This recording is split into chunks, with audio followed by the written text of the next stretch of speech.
경비원과는 더 이상 못 살겠어. 그런 하찮은 일 그만두라고 했잖아. 당신 때문에 내가 웃음거리가 됐다고! 지금 당장 나가! 아파트 단지에서 성실하게 경비원으로 일하던 강태현. 하지만 아내 박유라는 그의 직업을 창피해하며 친구들 앞에서 공개적으로 모욕했습니다. 결국 집에서 쫓겨난 태연은 고시원에서 밑바닥 생활을 시작했죠. 하지만 10년 후 그는 3천억 원 자산의 성공한 CEO가 되어 나타났습니다. 과연 태연을 무시하며 내쫓았던 유라는 어떤 반응을 보였을까요? 시청 전에 구독과 좋아요 꼭 부탁드립니다. 영상 제작에 큰 힘이 됩니다. 여보, 또 경비실 근무야? 언제까지 그 일만 할 거야? 박유라의 목소리에는 짜증이 가득했습니다. 오후 6시 아파트 경비실에서 막 퇴근한 강태연이 집으로 들어오는 길이었죠. 그의 손에는 여전히 경비원 모자가 들려 있었습니다. 성실하게 일하는 건데 왜 그러는 거야? 월급도 꼬박꼬박 나오고 사람들도 좋은데. 태연은 피곤한 표정으로 현관에서 신발을 벗었습니다. 하루 종일 아파트 단지를 돌아다니며 각종 업무를 처리한 탓에 몸이 무거웠죠. 성실하긴 뭘. 우리 나이가 벌써 45인데 아직도 경비원이야? 다른 남편들은 다 승진하고 연봉 올리는데 당신만 제자리야. 유라는 거실 소파에 앉아 스마트폰을 보며 말했습니다. 화면에는 친구들이 올린 SNS 게시물들이 가득했죠. 명품 가방, 고급 레스토랑 인증샷, 해외여행 사진들이 연달아 나왔습니다. 다른 일을 찾아볼까? 하지만 지금 경기가 안 좋잖아. 태연이 조심스럽게 말하자 유라의 눈빛이 더욱 차갑게 변했습니다. 친구 소희가 또 물어보더라고.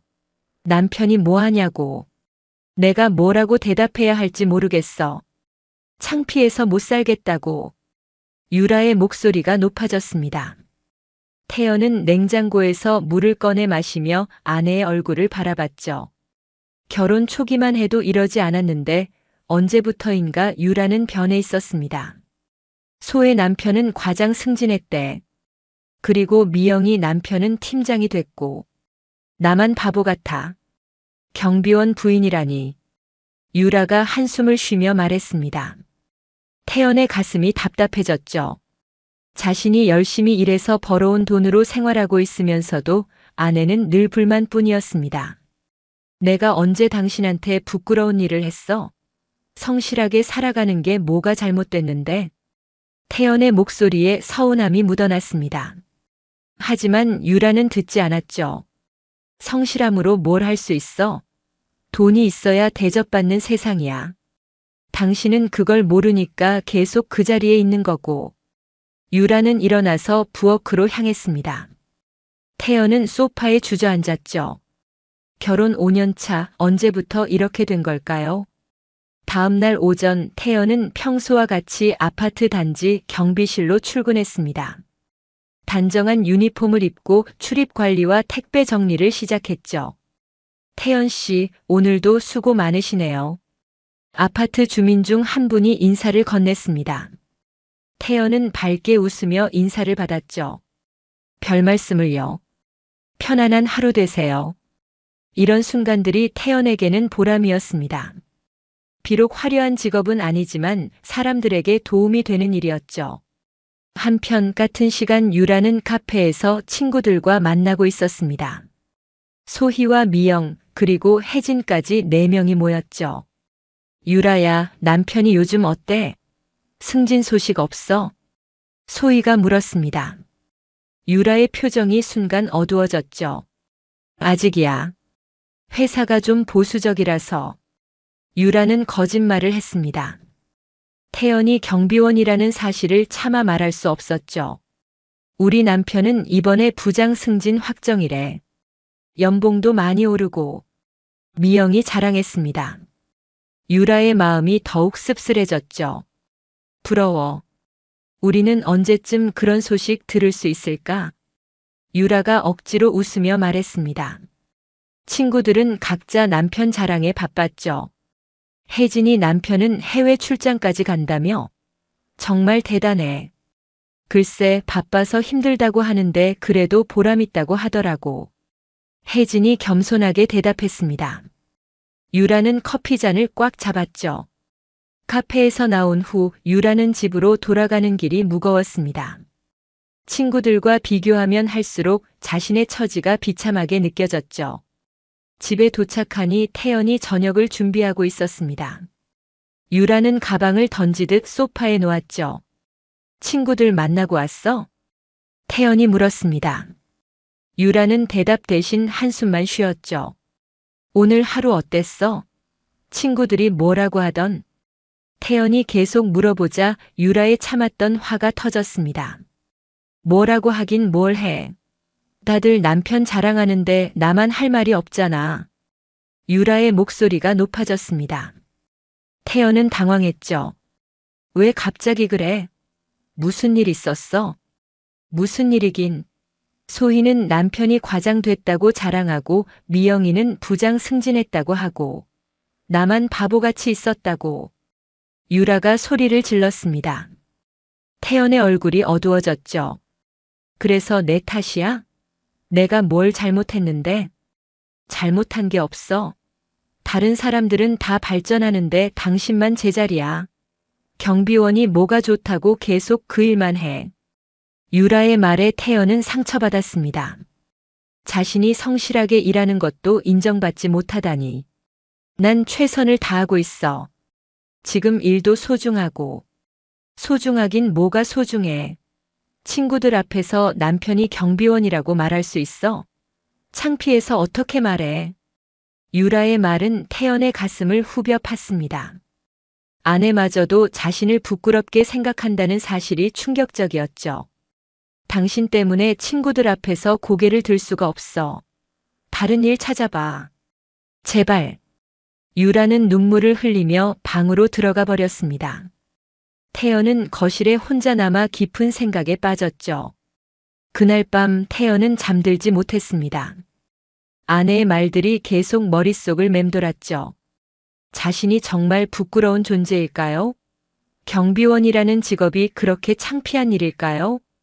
옆에서 잠든 유라를 바라보며 태연은 결심했습니다.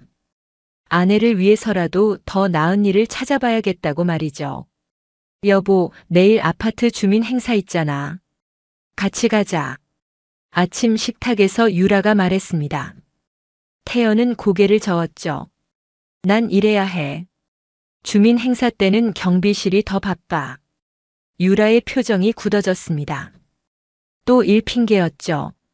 하루 정도는 빠져도 되잖아. 다른 경비 아저씨들한테 부탁하면 되고. 안 돼. 책임감 있게 일해야지. 태연의 답변에 유라는 짜증을 냈습니다. 그날 오후 아파트 단지에서는 큰 행사가 열렸습니다. 주민들의 화합을 위한 가을 축제였죠. 태연은 경비실에서 행사 진행을 돕고 있었습니다. 유라는 친구들과 함께 행사장에 나왔습니다. 소희, 미영, 혜진이 모두 남편과 함께 왔는데 유라만 혼자였죠. 유라야, 남편은 왜 안 왔어? 소희가 물었습니다. 유라는 당황했죠. 아, 회사 일 때문에 바빠서. 또 거짓말이었습니다. 유라는 시선을 피했죠. 행사가 한창 진행되고 있을 때였습니다. 미영이 갑자기 손을 들어 누군가를 가리켰죠. 저기 경비 아저씨 얼굴이 익숙한데? 미영의 시선이 향한 곳에는 태연이 있었습니다. 주민들의 안전을 위해 행사장 주변을 순찰하고 있었죠. 유라의 얼굴이 하얗게 질렸습니다. 최악의 상황이었죠. 어머 정말. 어디서 봤는지 기억이 안 나네. 혜진이 고개를 갸우뚱했습니다. 유라는 식은땀을 흘렸죠. 그때 소희가 깜짝 놀라며 소리쳤습니다. 어머, 저분 유라 남편 아니야? 순간 모든 시선이 유라에게 쏠렸습니다. 친구들의 눈이 커졌죠. 에? 설마 유라 남편이 경비원이었어? 미영이 믿을 수 없다는 표정으로 물었습니다. 유라는 아무 말도 할 수 없었죠. 태연도 멀리서 유라와 친구들을 발견했습니다. 아내가 곤란해하는 모습을 보고 다가왔죠. 여보, 왜 여기 서 있어? 태연이 유라에게 다가오자 친구들의 시선이 더욱 집중됐습니다. 아, 안녕하세요. 유라 남편분이시죠? 소희가 인사했습니다. 태연은 밝게 웃으며 대답했죠. 네, 안녕하세요. 아내가 늘 친구분들 이야기를 많이 해서 반가워요. 그런데 여기서 일하세요? 혜진이 직접적으로 물었습니다. 태연은 당당하게 대답했죠. 네, 이 아파트 경비 일을 하고 있어요. 순간 정적이 흘렀습니다. 친구들은 서로 눈빛을 주고받았죠. 아, 그렇구나. 그래서 유라가 남편 이야기를 안 하는 거였네. 미영이 작은 목소리로 말했습니다. 하지만 모두에게 들렸죠. 유라의 얼굴이 빨갛게 달아올랐습니다. 수치심과 분노가 동시에 밀려왔죠. 여보, 일하러 가. 사람들이 기다려. 유라가 차갑게 말했습니다. 태연은 아내의 표정이 이상한 걸 느꼈지만 일단 물러났죠. 그럼 먼저 가볼게. 친구분들 즐거운 시간 보내세요. 태연이 떠나고 나자 친구들의 수군거림이 시작됐습니다. 유라야, 남편이 경비원이었구나. 그래서 그동안 말 안 한 거야? 소희가 조심스럽게 물었습니다. 유라는 대답할 수 없었죠. 뭐 직업에 귀천이 있나? 성실하게 일하시는데. 혜진이 위로하는 듯 말했지만 유라에게는 더 큰 상처였습니다. 하지만 좀 의외네. 유라는 항상 남편이 회사 다닌다고 했는데. 미영의 말에 유라는 더욱 창피해졌습니다. 거짓말이 들통난 거죠. 나 먼저 들어갈게. 몸이 안 좋아서. 유라는 서둘러 자리를 떴습니다. 친구들은 그런 유라를 바라보며 안타까워했죠. 집으로 돌아온 유라는 분노로 가득했습니다. 친구들 앞에서 망신당한 기분이었죠. 태연이 저녁에 집으로 돌아왔을 때 유라는 거실에서 기다리고 있었습니다. 표정이 심상치 않았죠. 여보, 무슨 일 있어? 표정이 안 좋은데. 태연이 걱정스럽게 물었습니다. 유라는 그를 노려보며 말했죠. 오늘 친구들 앞에서 얼마나 창피했는지 알아? 뭔 소리야? 뭐가 창피했다는 거야? 태연은 이해할 수 없었습니다. 자신이 뭘 잘못했는지 모르겠죠. 친구들이 다 알았어. 당신이 경비원이라는 걸. 그동안 내가 얼마나 숨기려고 했는데. 유라의 목소리가 높아졌습니다. 태연은 충격을 받았죠. 숨기려고 했다고. 내 직업을 숨겨야 할 이유가 있어? 있어. 당연히 있지. 친구들 남편은 다 과장, 부장인데 우리 남편만 경비원이야. 얼마나 창피해. 유라가 소리를 질렀습니다. 태연의 마음이 아팠죠. 그래서 나를 부끄러워하는 거야? 내가 그렇게 창피한 존재야? 창피하지.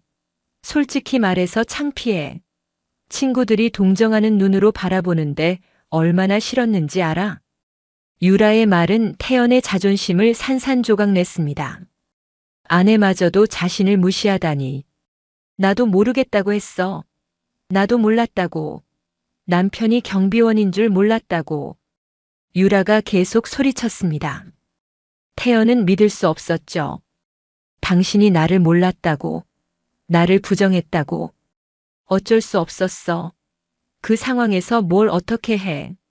친구들 앞에서 자랑할 수 있어? 유라의 말에 태연은 더 이상 참을 수 없었습니다.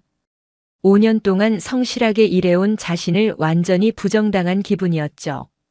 그럼 어떻게 하자는 거야? 내가 뭘 어떻게 해야 만족할 거야? 태연이 물었습니다. 유라는 망설이지 않고 대답했죠.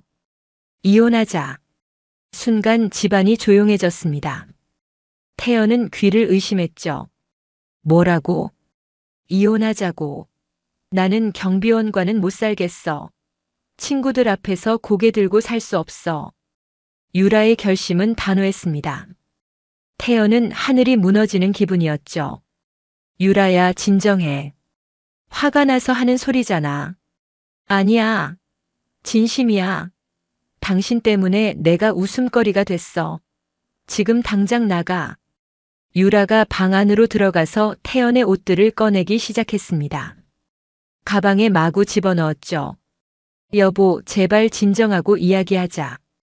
우리 5년 동안 함께 했잖아. 태연이 애원했지만 유라는 듣지 않았습니다. 5년이 뭐 어때? 5년 동안 난 계속 참았어. 더 이상은 못 참겠어. 유라가 가방을 태연에게 던졌습니다.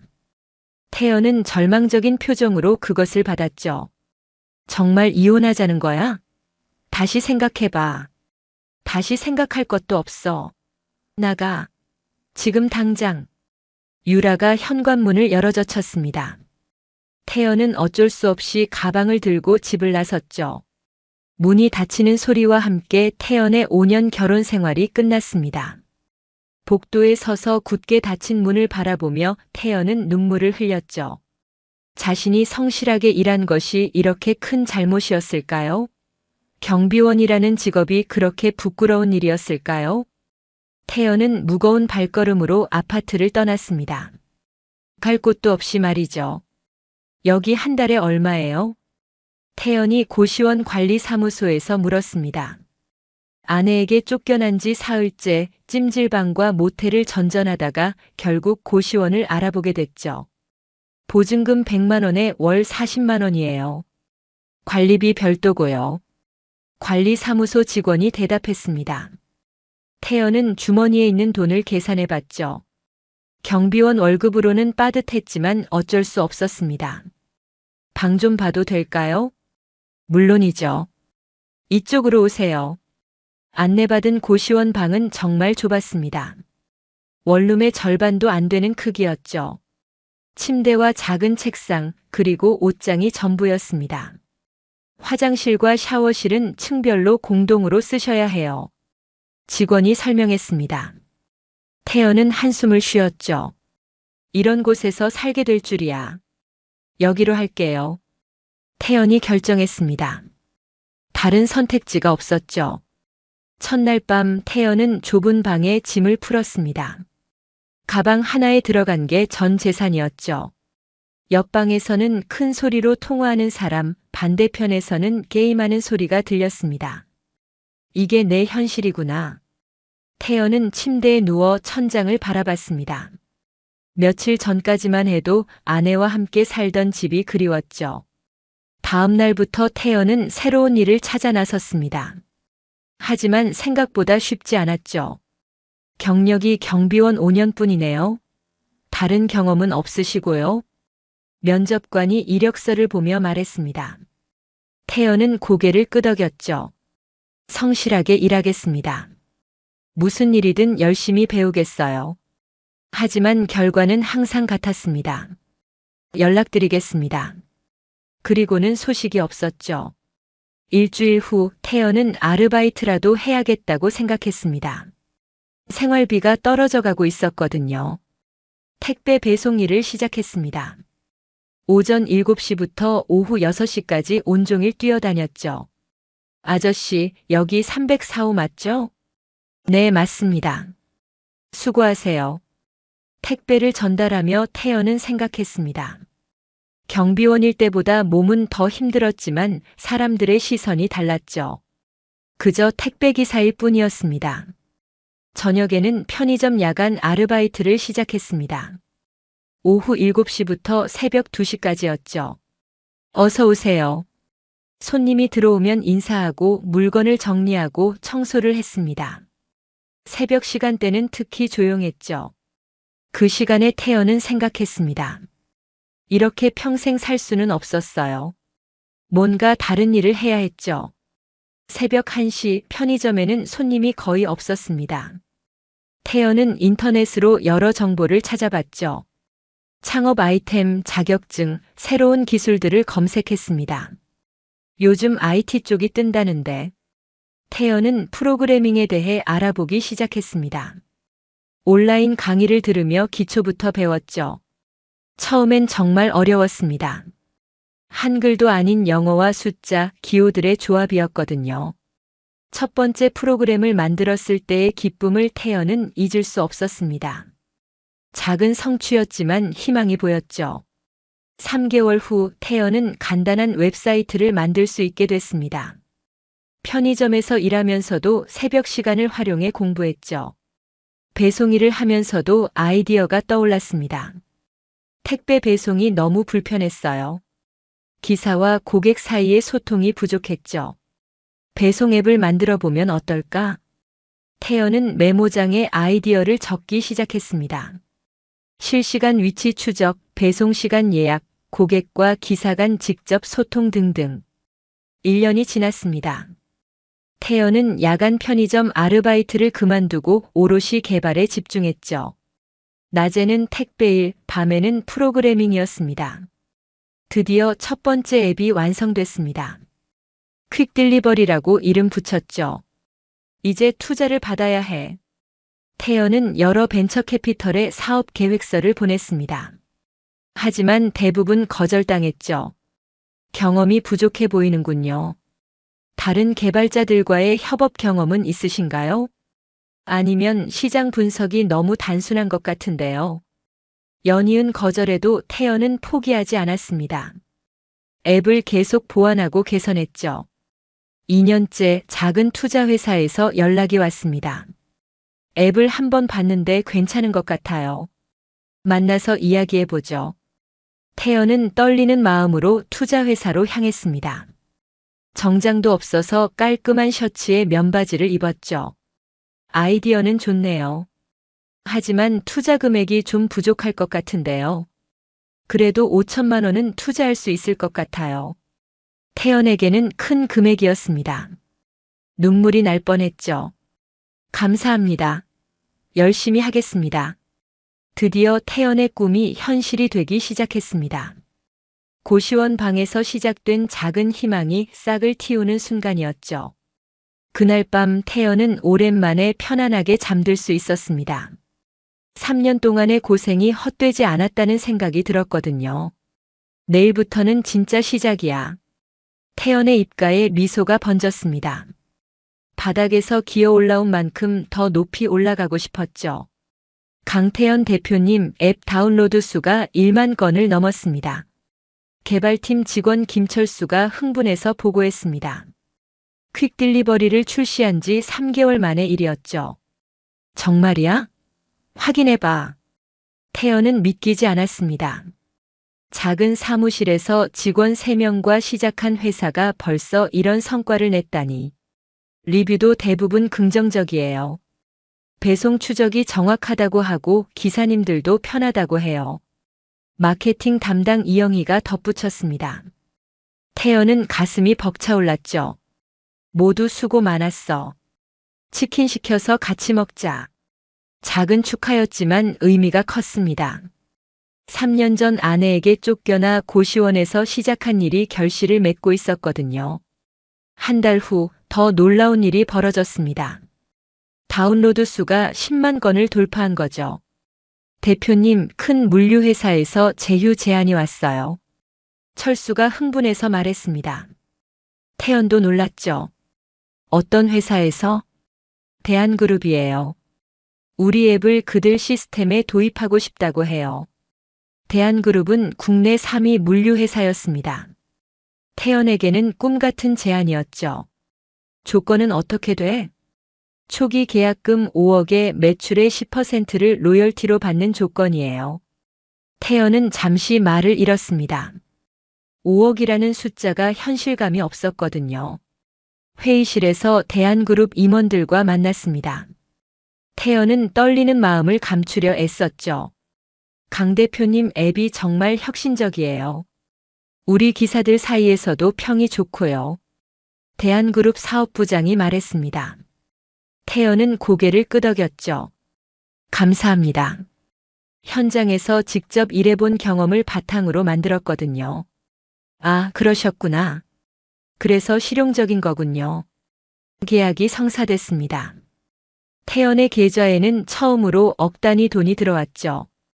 그날 저녁 태연은 직원들과 함께 회식을 했습니다.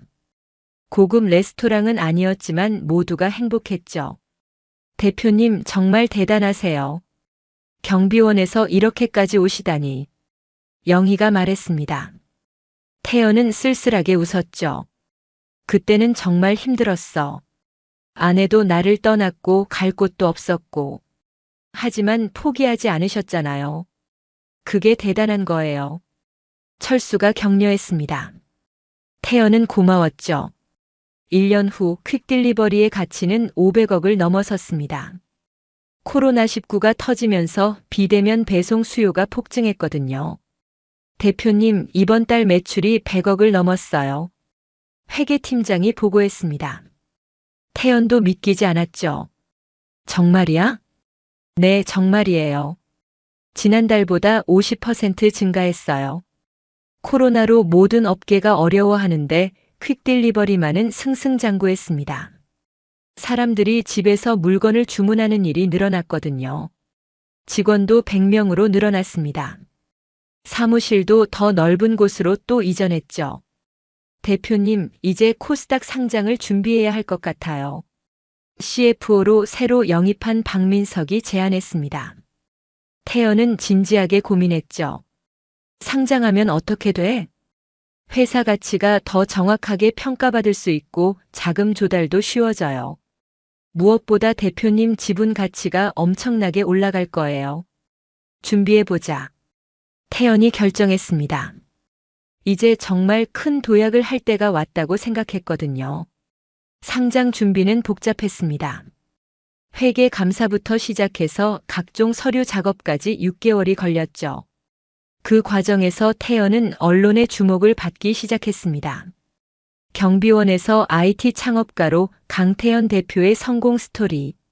신문 기사 제목을 보며 태연은 감회가 새로웠습니다. 자신의 이야기가 이렇게 기사가 될 줄이야. 대표님, 방송 출연 요청이 많이 들어와요. 비서 김유진이 보고했습니다.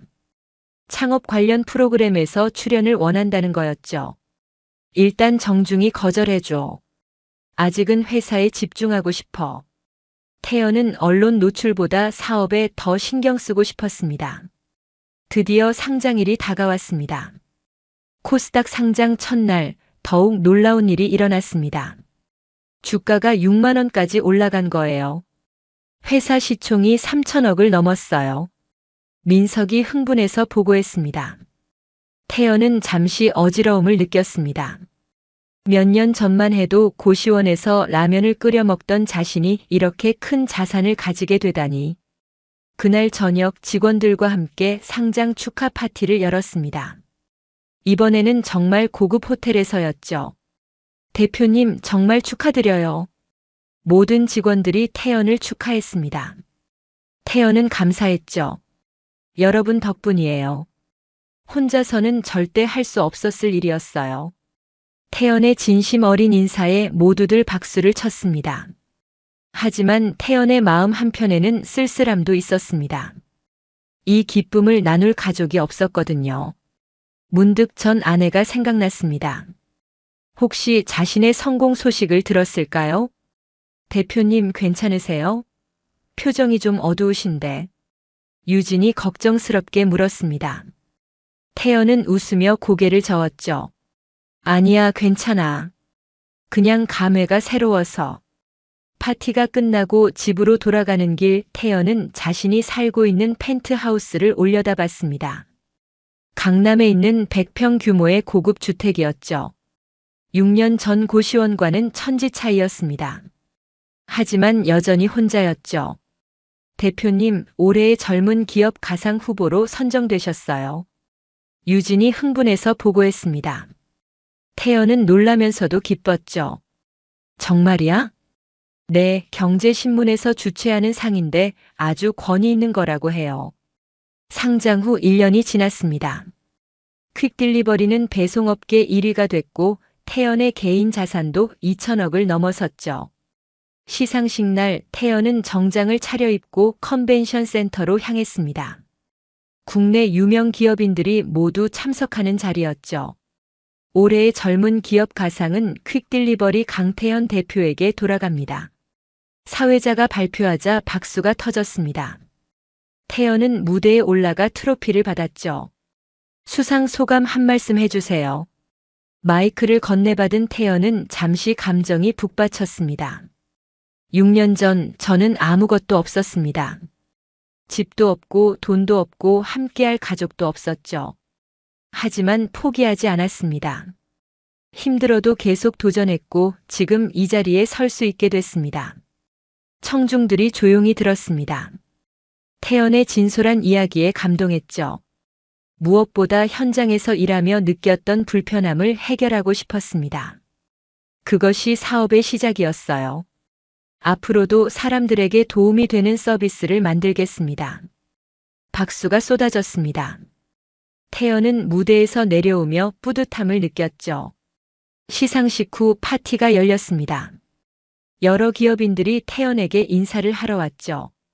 강 대표님 정말 대단하세요. 저희도 IT 쪽 투자를 고려 중인데 조언 좀 구할 수 있을까요? 대기업 회장이 태연에게 명함을 건넸습니다. 불과 몇 년 전만 해도 상상할 수 없던 일이었죠. 물론이죠. 언제든 연락 주세요. 태연은 당당하게 대답했습니다. 이제 정말 사업계의 한 축을 담당하는 인물이 된 거죠.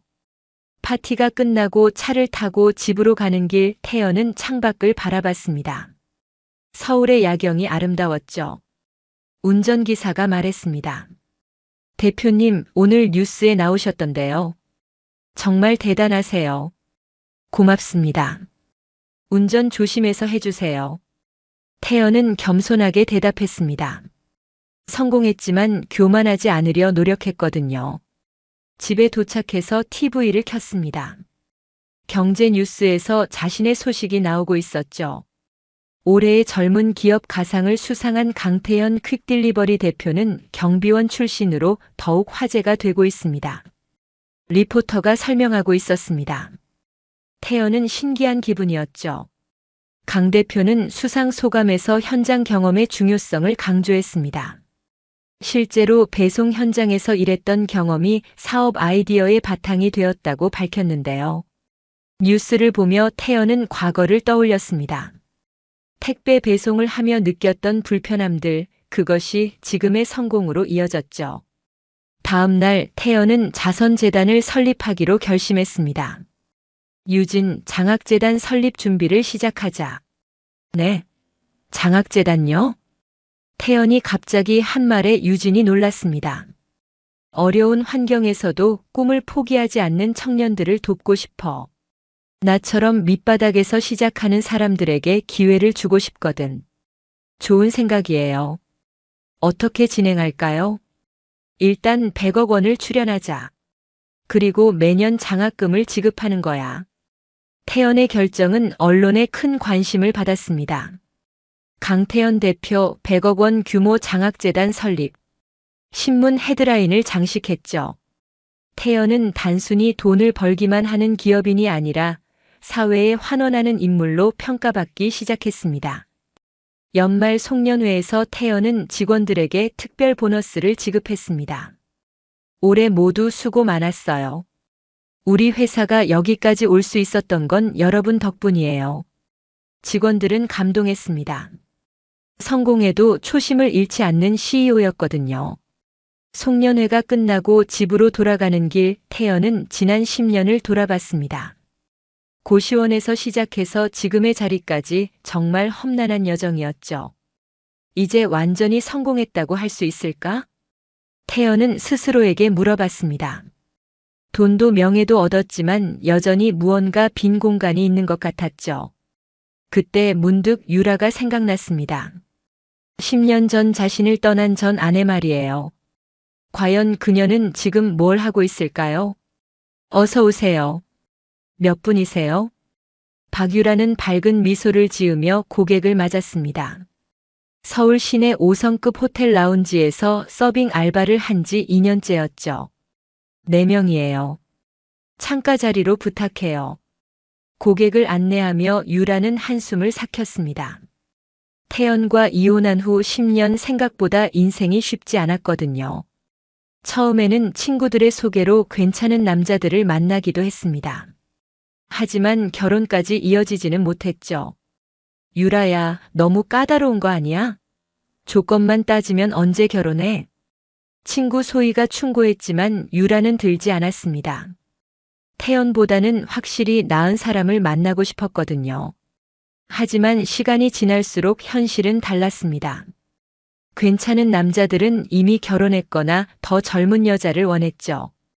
결국 혼자 살게 됐고 생활비를 벌기 위해 이런저런 일을 해야 했습니다. 유라 씨, 오늘 행사 준비 맡아주세요. 호텔 매니저가 말했습니다. 오늘은 특별한 행사가 있다고 했죠. 무슨 행사인가요? 젊은 기업가들의 모임이에요. 성공한 CEO들이 많이 올 거예요. 유라는 고개를 끄덕였습니다. 이런 행사 때마다 부러움과 열등감을 느꼈거든요.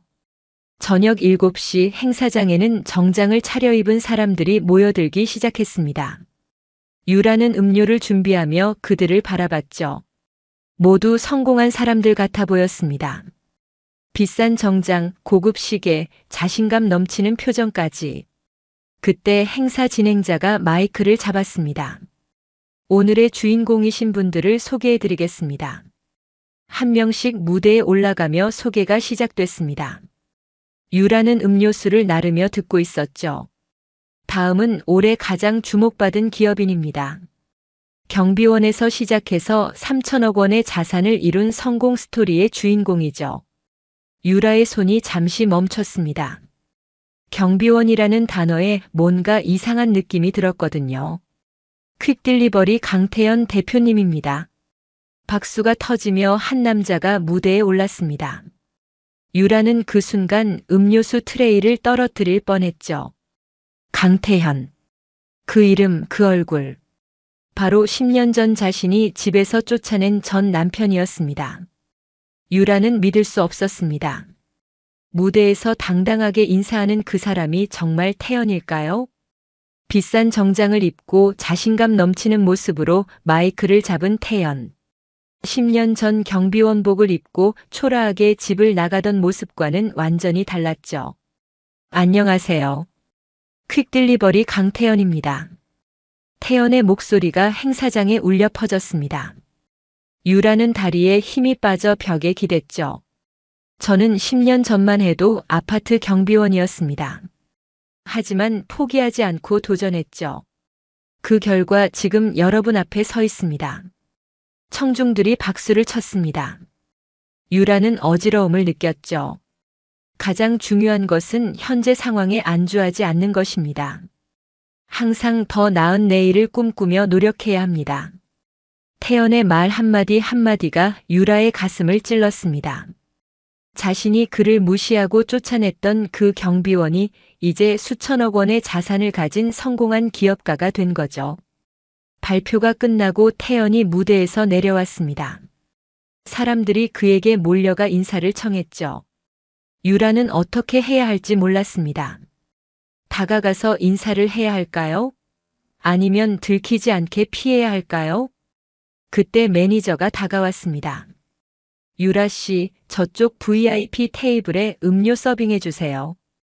VIP 테이블은 바로 태연이 앉은 자리였습니다. 유라는 피할 수 없었죠. 떨리는 손으로 음료 트레이를 들고 태연의 테이블로 향했습니다. 심장이 터질 것 같았거든요. 음료 나왔습니다. 유라가 조심스럽게 말했습니다. 태연은 다른 사람과 대화 중이어서 처음에는 알아보지 못했죠. 고맙습니다. 태연이 고개를 들어 유라를 봤습니다. 그 순간 둘의 시선이 마주쳤죠. 태연의 표정이 순간 굳어졌습니다. 10년 만에 마주친 전 아내였거든요. 유라는 얼굴이 빨갛게 달아올랐습니다. 창피함과 당황스러움이 동시에 밀려왔죠. 수고하세요. 태연이 짧게 말했습니다. 마치 모르는 사람을 대하는 것처럼 냉담했죠. 유라는 더 이상 그 자리에 있을 수 없었습니다. 서둘러 자리를 떴죠. 화장실로 피한 유라는 거울을 봤습니다. 창백한 얼굴, 떨리는 손. 충격이 너무 컸거든요. 내가 쫓아낸 그 사람이 이렇게 성공했다니. 유라는 눈물이 날 것 같았습니다. 10년 전 자신의 선택이 얼마나 어리석었는지 깨달았거든요. 행사가 끝나고 유라는 퇴근했습니다. 집으로 가는 길이 무거웠죠. 원룸에 도착해서 인터넷으로 태연을 검색해 봤습니다. 수많은 기사들이 나왔죠. 퀵딜리버리 강태연 대표 자산 3천억 원, 올해의 젊은 기업 가상 수상, 100억 원 규모 장학재단 설립, 모든 기사를 읽으며 유라는 절망했습니다. 자신이 버린 다이아몬드를 다른 사람이 주워간 기분이었거든요. 그날 밤 유라는 잠들지 못했습니다. 태연의 성공한 모습이 계속 떠올랐고 10년 전 자신의 어리석은 선택이 후회됐죠. 만약 그때 참았다면, 만약 그를 지지해줬다면, 하지만 이미 늦었습니다. 시간은 되돌릴 수 없었고 태연은 이미 너무 멀리 가버렸죠. 유라는 며칠째 잠을 제대로 이루지 못했습니다. 태연을 다시 만난 충격이 너무 컸거든요. 호텔에서 일하는 것도 괴로웠습니다. 혹시 또 태연이 나타날까봐 불안했죠. 유라 씨, 괜찮으세요? 며칠째 얼굴이 안 좋으신데. 동료 김희정이 걱정스럽게 물었습니다. 유라는 괜찮다고 대답했지만 속으로는 죽을 것 같았죠. 그러던 어느 날 유라는 용기를 냈습니다. 태연을 만나서 이야기하고 싶었거든요. 퀵딜리버리 본사는 강남에 있었습니다. 유라는 회사 앞에서 한참을 망설였죠. 정말 들어가도 될까? 태연이 만나주기는 할까? 하지만 이대로 있을 수는 없었습니다. 한 번은 제대로 이야기해야 했거든요. 강태연 대표님을 뵙고 싶은데요. 약속은 잡으셨나요? 아니요. 개인적인 일로 왔어요. 죄송하지만 약속 없이는 뵐 수 없어요. 유라는 당황했습니다. 태연이 이렇게 큰 회사의 대표가 됐다는 게 실감났죠. 그럼 연락처라도 알 수 있을까요? 개인정보는 알려드릴 수 없습니다. 유라는 방법이 없었습니다. 하지만 포기할 수 없었죠. 회사 앞에서 기다리기로 했습니다. 언젠가는 태연이 나올 거라고 생각했거든요. 오후 6시쯤 직원들이 하나둘 퇴근하기 시작했습니다. 유라는 태연을 찾으며 기다렸죠. 1시간을 기다린 후 드디어 태연이 나타났습니다. 운전기사가 기다리는 고급차를 향해 걸어가고 있었죠. 태연아! 유라가 달려가며 소리쳤습니다. 태연은 돌아봤죠. 태연의 표정은 차가웠습니다. 전혀 반가워하지 않았죠. 잠깐 이야기 좀 할 수 있을까? 유라가 간절하게 말했습니다. 태연은 잠시 생각하더니 고개를 끄덕였죠. 5분만. 제발. 근처 카페에서 마주 앉았습니다. 어색한 침묵이 흘렀죠. 뭔 할 말이 있어? 태연이 먼저 물었습니다. 냉담한 목소리였죠. 태연아, 나 정말 미안해. 사과하고 싶었어. 유라의 목소리가 떨렸습니다. 태연은 표정 변화 없이 듣고 있었죠. 그때 내가 너무 어리석었어. 당신을 이해하지 못했고 무시했고. 이제 와서 그런 말을 하는 이유가 뭐야? 태연이 차갑게 물었습니다. 유라는 눈물이 났죠. 후회돼서. 정말 후회돼서 그래. 내가 얼마나 바보였는지 이제야 알겠어. 후회? 10년이 지나서? 태연의 목소리에 비웃음이 섞였습니다. 그때는 몰랐어. 당신이 이렇게 대단한 사람이 될 줄은. 아, 그렇구나. 태연이 고개를 끄덕였습니다. 내가 성공했으니까 이제 와서 후회하는 거구나. 만약 내가 여전히 경비원이었다면 찾아오지도 않았겠지? 그게 아니야. 정말 그게 아니라고. 유라가 급하게 부인했지만 태연은 믿지 않았습니다. 유라야, 나는 10년 전이나 지금이나 똑같은 사람이야. 달라진 건 돈뿐이지. 유라는 대답할 수 없었습니다. 태연의 말이 맞았거든요.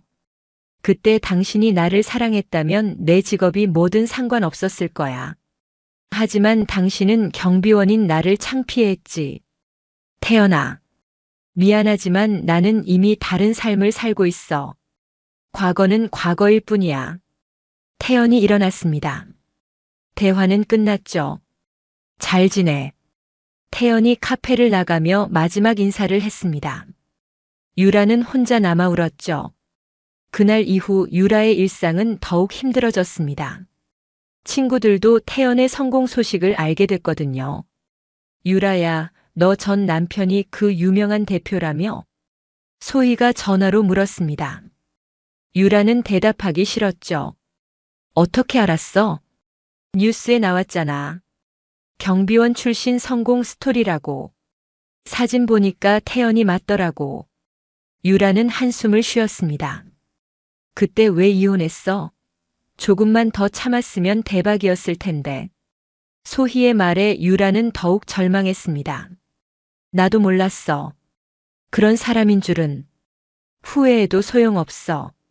이미 늦었잖아. 친구들과의 통화 후 유라는 더욱 우울해졌습니다. 모든 사람이 자신을 바보라고 생각할 것 같았거든요. 호텔에서도 동료들이 수군거렸습니다. 유라 씨 전 남편이 그 유명한 CEO라며? 정말이에요? 어떻게 이혼했어요? 유라는 대답하기 싫었지만 피할 수 없었습니다. 개인적인 일이에요. 하지만 다들 알고 있었죠. 유라가 얼마나 후회하고 있는지 말이에요. 집에 돌아가는 길도 무거웠습니다. 지하철에서 태연의 인터뷰 기사를 보는 사람들을 봤거든요. 그 기사 속 태연은 정말 멋있어 보였습니다. 유라가 알던 그 사람과는 완전히 다른 모습이었죠. 원룸에 돌아와서 유라는 거울을 봤습니다. 초라한 자신의 모습이 한심해 보였죠. 내가 왜 그렇게 어리석었을까? 하지만 후회해도 돌이킬 수 없었습니다. 태연은 이미 너무 높은 곳에 있었고 자신은 여전히 바닥에 있었거든요. 그날 밤 유라는 또 잠들지 못했습니다. 태연의 차가운 표정이 계속 떠올랐고 자신의 어리석은 과거가 괴로웠죠. 10년 전 그날로 돌아갈 수 있다면 얼마나 좋을까. 하지만 시간은 되돌릴 수 없었습니다. 유라에게 남은 건 후회와 절망뿐이었죠. 대표님, 결혼 발표 기사 나갔어요. 유진이 태블릿을 들고 들어왔습니다. 태연은 미소를 지으며 기사를 확인했죠. 퀵딜리버리 강태연 대표 미모의 대학 교수와 결혼 발표. 사진 속에는 태연과 아름다운 여성이 함께 찍힌 모습이 있었습니다. 반응이 어때? 축하 댓글이 쏟아지고 있어요. 모두 잘 어울린다고 하네요. 태연과 지영은 1년 전 한 세미나에서 만났습니다. 창업 특강에서 지영이 질문했던 것이 인연이 됐죠. 지영은 유라와는 완전히 달랐습니다. 태연의 과거를 있는 그대로 받아들였고 그의 성실함을 사랑했거든요. 경비원이 뭐가 어때서? 직업에 귀천이 어디 있어? 성실하게 일하는 모습이 멋있는 거지. 그 경험이 지금의 당신을 만든 거니까. 지영의 말에 태연은 감동했습니다. 진정으로 자신을 이해해주는 사람을 만난 거죠. 한편 유라는 호텔에서 일하다가 뉴스를 봤습니다.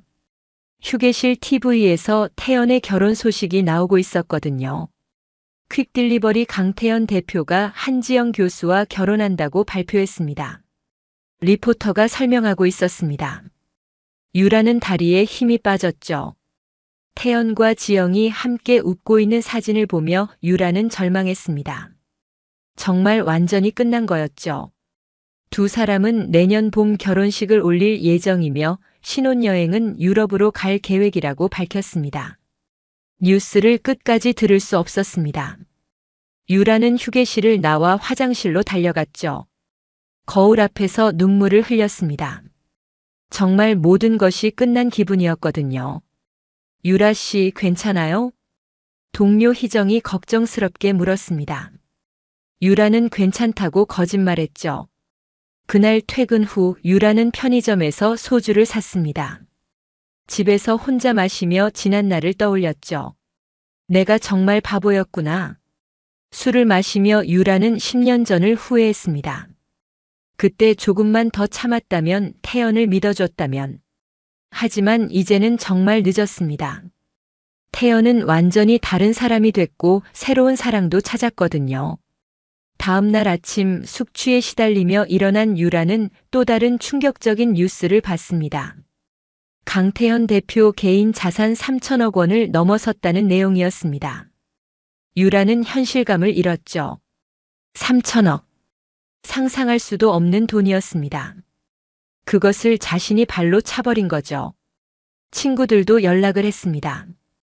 모두 같은 이야기였죠. 유라야, 뉴스 봤어? 너 정말 후회되겠다. 소희의 말에 유라는 대답할 수 없었습니다. 그래도 지나간 일이니까 잊어버려. 다른 좋은 사람 만날 수 있을 거야. 위로하는 말이었지만 유라에게는 더 큰 상처였습니다. 태연 같은 사람을 또 만날 수 있을까요? 몇 달 후 태연의 결혼식 날이 다가왔습니다. 온라인에는 결혼식 준비 과정이 계속 올라왔죠. 호텔에서 열린다는 소식, 재계 인사 500명이 참석한다는 뉴스. 유라는 그 모든 뉴스를 봤습니다. 결혼식 당일 유라는 다른 호텔에서 일하고 있었습니다. 하지만 마음은 태연의 결혼식에 가 있었죠. 휴게실 TV에서는 태연의 결혼식 소식이 나오고 있었습니다. 강태현 대표의 결혼식이 성대하게 치러졌습니다. 화면에는 턱시도를 입은 태연과 하얀 드레스를 입은 지영이 나왔습니다. 정말 행복합니다. 저를 있는 그대로 사랑해주는 사람을 만났어요. 과거는 과거일 뿐 지금이 가장 소중합니다. 태연의 말을 들으며 유라는 울었습니다. 과거는 과거라는 말이 가슴에 박혔거든요. 두 사람의 행복한 모습을 보며 유라는 절망했습니다. 자신이 버린 그 자리에 다른 사람이 있다는 게 견딜 수 없었죠. 그날 저녁 유라는 집에 돌아와 또 술을 마셨습니다. 원룸에서 혼자 마시는 소주는 쓰디쓸 뿐이었죠. 다음 날 인터넷에는 태연 부부의 신혼여행 소식까지 실렸습니다. 유럽 3주 일정이라고 했죠. 사진 속 태연은 정말 행복해 보였습니다. 10년 전 자신이 쫓아낸 그 초라한 모습은 어디에도 없었죠. 완전히 다른 사람이 된 태연과 여전히 제자리에 머물러 있는 자신의 모습이 대비되어 보였습니다. 유라는 거울을 봤습니다. 지쳐 보이는 얼굴, 초라한 모습. 10년 전과 달라진 게 없었죠. 아니, 오히려 더 초라해졌을지도 모릅니다. 나이도 들었고 희망도 없었거든요.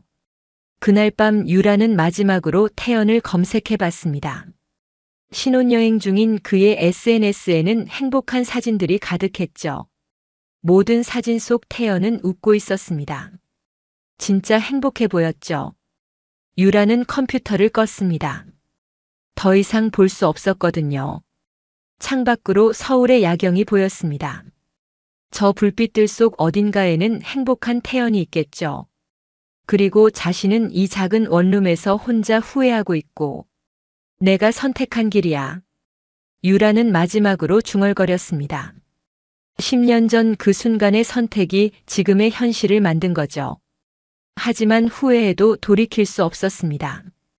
태연은 이미 너무 멀리 가버렸고 진정한 사랑도 찾았거든요. 유라에게 남은 건 평생 안고 가야 할 후회뿐이었습니다. 사람의 가치는 직업이나 겉모습으로 판단할 수 없습니다. 진정한 사랑은 상대방을 있는 그대로 받아들이고 존중하는 것이죠. 성실함과 진심이야말로 가장 소중한 자산입니다. 유라는 태연의 겉모습만 보고 그 내면의 가치를 알아보지 못했습니다. 하지만 지영은 달랐죠. 태연의 성실함과 진실한 마음을 사랑했고, 그래서 진정한 행복을 얻을 수 있었습니다. 오늘 이야기가 좋으셨다면 구독과 좋아요, 알람 설정 잊지 마시고 소중한 댓글 하나가 큰 힘이 됩니다. 시청해 주셔서 진심으로 감사드립니다.